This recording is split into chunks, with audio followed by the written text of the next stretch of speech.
The views and opinions expressed on this program are not necessarily those of this station, JVC Broadcasting Management, or its sponsors. With so many people living longer, the fear of outliving your money becomes a reality for many of us. Will I be a financial burden? Will I outlive my money? How will I be remembered? My name is Neil Himmelstein, president of Main Street Planning Group. Please contact me by visiting mainstreetplanninggroup.com. That's mainstreetplanninggroup.com, or call 631-647-4694. I will introduce you to strategies that will guarantee you will not outlive your money, that can guarantee you will not be a burden on your loved ones. Through a collaborative approach, we will uncover solutions that offer tax-efficient strategies, lifetime income, and legacy planning, choice, organization, direction, and education. That is the code we stand behind. Contact mainstreetplanninggroup.com. That's mainstreetplanninggroup.com, or call 631-647-4694. And listen to me every Friday at 3 p.m. as I host the Main Street Code for Financial Success, right here on 103.9 LI News Radio.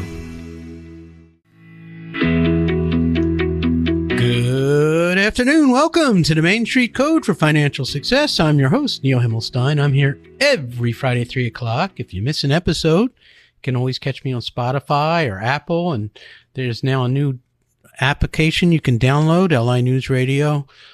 If you miss an episode and you want to follow up, or you can go on my website, themainstreetcode.com, and follow past episodes. And when we talk about our code, we talk about choice, organization, direction, and education. And we help hundreds of clients and advisors across the United States with insurance planning, whether it's life insurance, disability, long-term care, annuities, and life settlements if you need to sell your policy or want to sell your policy because it's just, you can't afford to pay for it anymore, or it's just not doing what it's supposed to do, and it hasn't performed the way you like it to perform, and it's gotten way too expensive. So these are the things we do. We work with a lot of people and a lot of industries, all helping you achieve your financial plans and goals. And a lot of my peers this year last year, have been encouraging me to write a book. And I've been thinking about it, and I ran it by my family, and they've been encouraging me to write a book.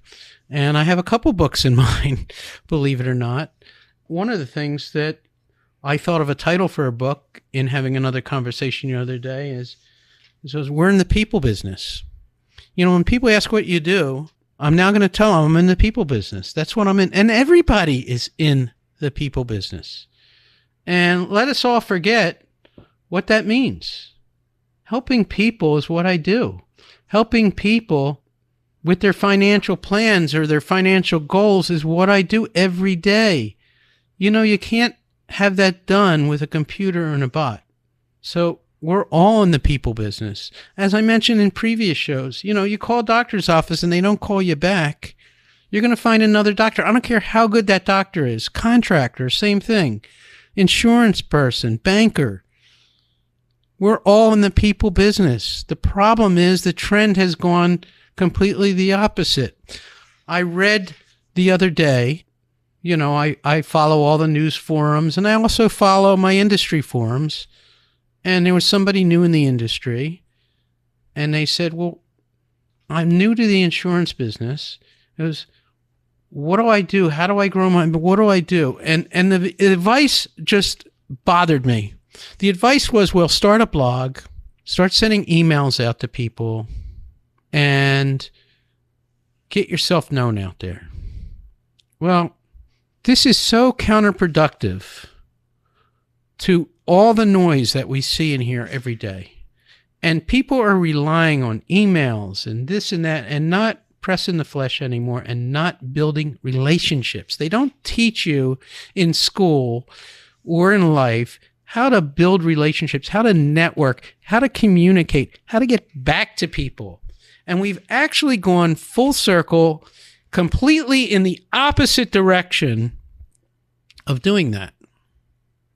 And that's the problem with our economy today and our livelihoods today, is we forgot how to build those relationships and build people. So one of the common things is networking. I started my own network. I believe in that. okay? Everybody wants you to, when the key to networking that you're taught when you go in business, go to networking groups and sell people is absolutely the wrong thing to do. You're not there to sell people. You're there to meet people and build relationships. Relationships are the key. So what type of people, if you're going to network, no matter what field you are, who are you going to network with? Okay? The way I would start networking with people is, who do you like? Isn't that the best thing to do? Work with people you like. I want to work with people that I like and that may like me. You know, like is a funny thing. You like me, I like you, right? You don't like me, I'm probably not going to like you. So start with people you like. Start that way. So that's part of what I want to talk about. Start with people you like. Secondly, work with people you trust. Like and trust are number 1 and 2 in my book and will always be number 1 and 2. I only work with people I like and trust.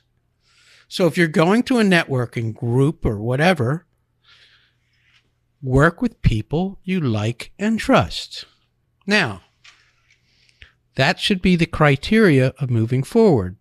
So if you have some clients and whatever you do, go to those people that you like and trust, or whatever their profession is. If you happen to be good at working with doctors or working with electricians, or, find other people that have similar interests and work with those interest groups. That's where you start building your network. Now, when you go to stage 2 of networking, stop trying to run and join networks. I see this all the time. You have people that I call them network bees. They belong to every network. They belong to this network. I don't understand. I know people 75 years old that belong to 8 networks. Why? It makes no sense. So my goal was, and I did, and I accomplished it, and I still am developing it, is I build my own network. I want to build a network of people surrounding what I do, not running around chasing people and what they do. Does that make sense? So they teach you, when you get into insurance, to go after the centers of influence. The centers of influence for attorneys and for insurance people are accountants. So I developed an accountant network. But I taught the accountants what I do, and now they come to me because I'm their center of influence when it comes to insurance and planning. So become your own center of influence. I'm writing the chapters of my book as I'm speaking to you, because I've never written a book. I never did a radio show before 3 years ago. Okay? My goal in life has been working with insurance and working with people and helping them find solutions or make their life better by putting together financial plans that work for them and their next generation, and giving them a chance not to outlive their money and be in a position where you can look back and say, aha, thank goodness I met Neil 5 years ago or 10 years ago. Thank goodness. And that's another thing. Please don't be afraid to connect other people to you. Be a connector. I do that with my networking group. I connect other people to other people. I can't always give accountants new clients. I'm not into this one-for-one thing. But I will connect them with people that may work for them. Who do you want to meet? I ask people. Who would be best that would help you in your profession? And that's how I network, is I connect people to people. Be a connector, not somebody waiting for somebody to call you. Connect people. People is what makes this world go round. We have forgotten that. AI and social media, they're not bad. They're a tool. But I'm finding companies and people are relying 100% on social media, or having call centers in the Philippines, or that includes banks, that includes doctor's offices. My doctor's office has a call center in the Philippines. Oh, we'll get back to you. And the kiss of death is when that person doesn't get back to you. It's driving me nuts. I needed my house snowplowed. I called 4 different companies. I didn't even get a call back. I don't care if you're not in the snowplowing business. Call me back. It's a big thing. We're in the people business. I can't say it over and over. We're in the people business. You're listening to the Main Street Code for Financial Success. My name's Neil Himmelstein. Best way to reach me is 631-647-4694. Thank you. We'll be right back after a short break.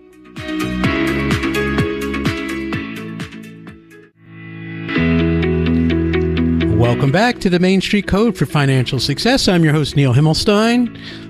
If you were listening prior to the break, we were talking about the book I'm writing. I've got it written in my head. Again, I got to put it down in paper. That's my goal for this year, is to put it down on paper and put it together. And one of my big topics is going to be connections. We're in the people business. And I credit my producer here for reminding me, because he's in the younger generation, and I love communicating with the younger generation. I learn from them. You know, I had a conversation with somebody yesterday who I'm going to have on my show, who's a fire commissioner, and I called him to say thank you. And that's another word that people don't use anymore. The 2 strongest words in the English vocabulary are thank you. Please thank people, appreciate people. Very important. People don't say it enough, and it means so much. It's like wrapping your hands around people and giving them a hug. Thank you. Thank you. Isn't that a great 2 words? Thank you. Working with people, collaborating with people, so important. Nobody is an expert in everything. And for those of you that have a job and you're young and you're starting out, get to know your coworkers and ask them questions. Or if you're working with another company, be inquisitive. People want to share what they're all about. And if you don't ask them, they think you don't care about them. Be very aware of that you want to find out. And we talked about networking and everything else. Don't just talk about yourself or try and sell everything you're doing. It's absolutely the wrong way to do things. And it's absolutely a turnoff to people. You want to find out what they're all about, what their family life's about, what are their stresses. When we have a conversation, I want to know about you. Yeah, I could tell you about me all day long. I love to talk about myself. People like to talk about themselves. But people also want to know that you're concerned about them and what they're thinking. And you got to get into that headspace. Listen, we're all running around trying to make a buck, do this, do that, take care of the family. We all got responsibilities. We have to sit down and think about what's in the other person's head.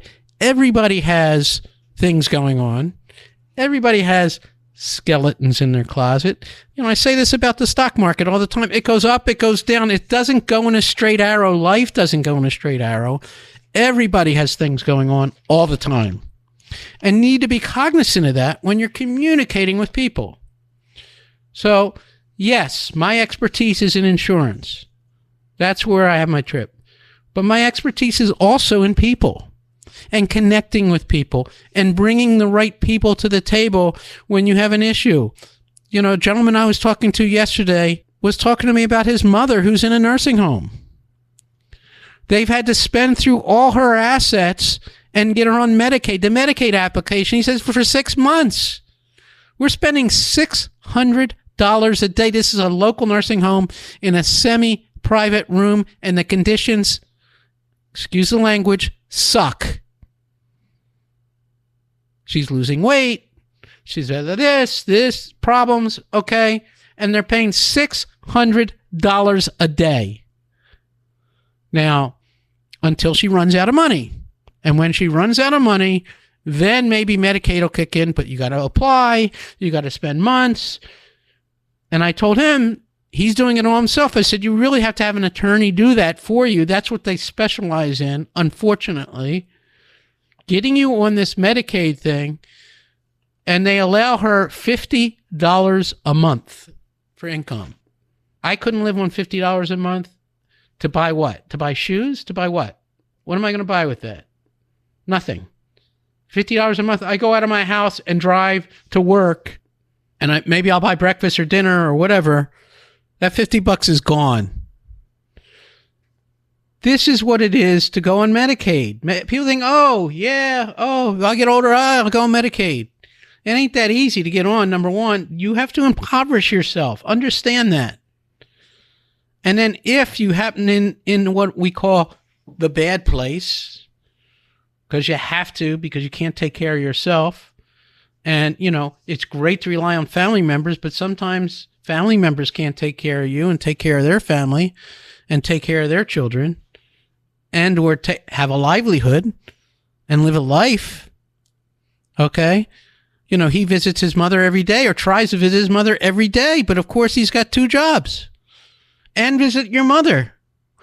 Listen, we all love our family, but you have children also, and maybe grandchildren, and still taking care of a parent. And that's got to be stressful just in its very nature, whether you have a lot of money or you don't have a lot of money. It's very stressful. But the economic impact and the emotional impact is incredible. This is why you have to plan, by the way. And this is where I come in. But I come in with everybody. So he's dealing with that. And he's looking towards retirement soon. Well, what does that look like? Well, I've been dealing with Mom for 2 years. What does retirement look like? I really ought to think about that. Because who has time to think about that? You put your kids through college, blah, blah, blah. Now Mom's in a nursing home, and you're helping her spend 600 hours a day until she gets this Medicaid, and they're draining them dry. And it's like, who has time to think about retirement? His retirement. His wife's retirement. His children he has grandchildren. Who's taking care of them? His kids are taking care of them, but they both have to work because guess what? They can't afford not to work. So who's taking care of the children? So you get to be a senior and you're not quite retired, and all of a sudden you got to think about retirement. For the last 10 years, you've been thinking about your kids' education, possibly putting them through college, whatever, and maybe paying those bills. Maybe they have loans and you're helping them with that. And then all of a sudden you got to think about your retirement. But wait a minute, my parent has an issue. I got to take care of my parents. My wife's parents have issues. I'd help take care of her parents. I find that, a good friend of mine who's an attorney, he's down in Florida right now taking care of his in-laws. Okay. His mother's in a nursing home up here. This is what happens.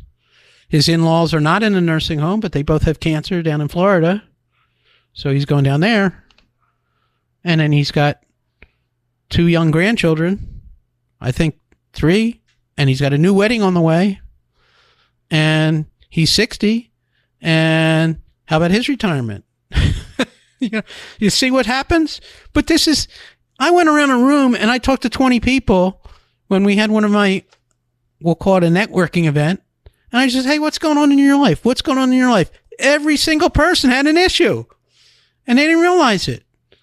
And it all surrounded around, how am I going to retire? How am I going to take care of my parents? And how am I going to take care of myself? Do I have long-term care insurance? Do I have life insurance? Do I have any of these things? Well, a lot of people don't think about that stuff. Why? They're too busy thinking about the present, and I understand it. The present is here. But how about yourself? You got to think about yourself. You got to pay yourself first. You're a young person. I tell everybody, pay yourself first. Bills come, bills go. Don't rely on credit cards, please. If you can't afford it, don't buy it. Okay? Be cognizant of going out and spending your income going out every week. Instead of going out 3 times a week, go out 2 times a week. Go out once a week. I'm not telling you not to be social. I'm telling you to be smart. Different. Be social. Network. Be smart about it. What's the word somebody gave me? Be thoughtful of your actions. Be cognizant of Be purposeful in everything you do. Be purposeful in who you network with and talk to, but make sure you're inclusive of other people. We are all in the people business. You're listening to the Main Street Code. Give me a call, 631-647-4694. Thank you. Have a great weekend, everybody. Thanks. The views and opinions expressed on this program are not necessarily those of this station, JVC Broadcasting Management, or its sponsors.